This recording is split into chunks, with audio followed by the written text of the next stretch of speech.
我这组作品当中的两个关键词是余震和此时此地。余震这个概念其实就是关于我们如何能看待我们此时此地所处的历史。最开始就开始绘画，但是随着画画的过程当中，你就慢慢发现，你面对不同的问题的时候，你显然你要拿起不一样的武器。可能那个时候开始就觉得，影像也许是个好的办法。从绘画到影像，他们中间有很多东西也是特别相通的。你如何有重点的去讨论一个问题，结论和你讨论的这个方法之间设置一定的这个屏障，这个屏障恰恰是一个人可以去理解的一个通道，所以我觉得这点它和绘画很相通。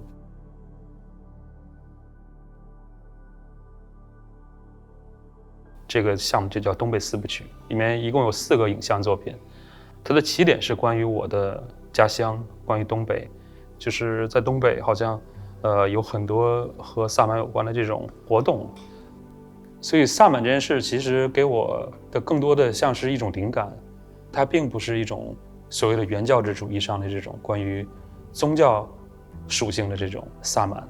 它更像是一种被抽象出来的一种历史观。所以在我这儿，我把它变成了一种叫做泛萨满化，它是一个试图解决现在问题的一个机制。当一个人面对自己所在的时空当中的这种困惑和没法解决的问题的时候，他怎么突然间可以把自己变成一个媒介，然后他的自己的身体可以有其他时空的这种灵魂进来，然后帮他用其他时空的视角和经验去解决他此时此刻所面对的这个问题。这次把这4个作品全部放在一个空间当中，它像是一种层峦叠嶂的这种群山的感觉。你在山里面的时候，你看不到山的全貌，这些片段的感受可能会组织成你对一个群山的一种想象。其实整个东北四部曲，它的时间脉络起点可能就是1919年的五四运动。然后它的时间的终点是2019年，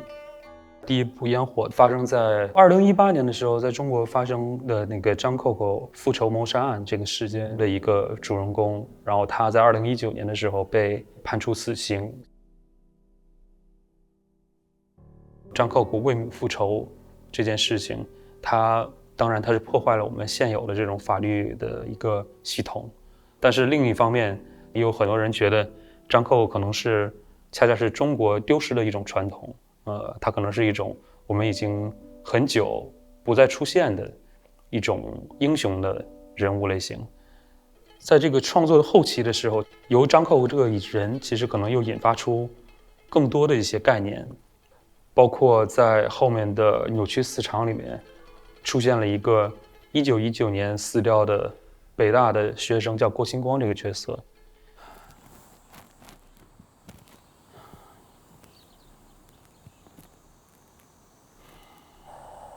但是之前拍郭星光的时候，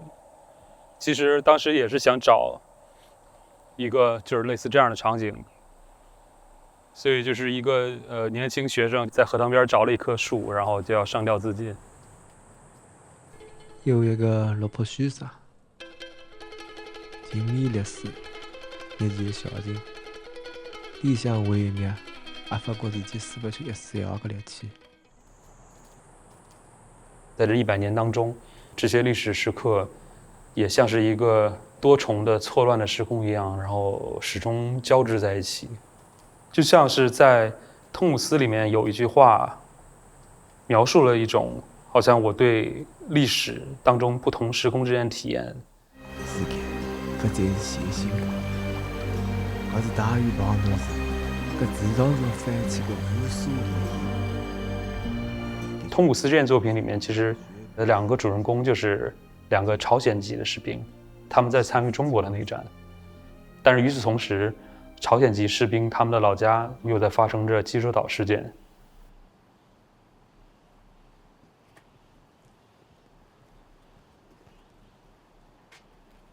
拍最后一部《哭之门》的时候，它像是一个平行的隐喻一样。《